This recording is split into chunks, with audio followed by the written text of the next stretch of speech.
Our mission at Perkins is to help children with disabilities find their place in the world. Our mission is to make quality learning accessible to the 240 million children with disabilities globally.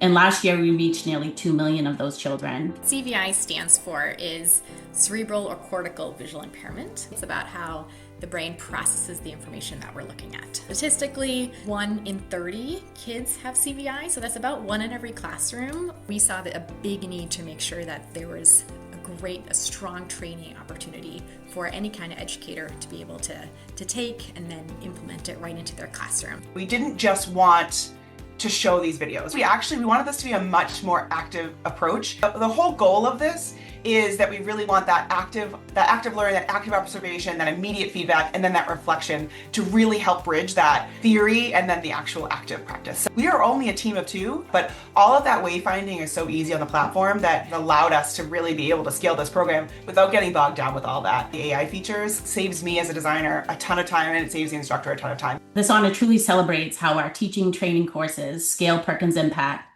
and equip educators with the knowledge and tools they need to build brighter futures for children with disabilities.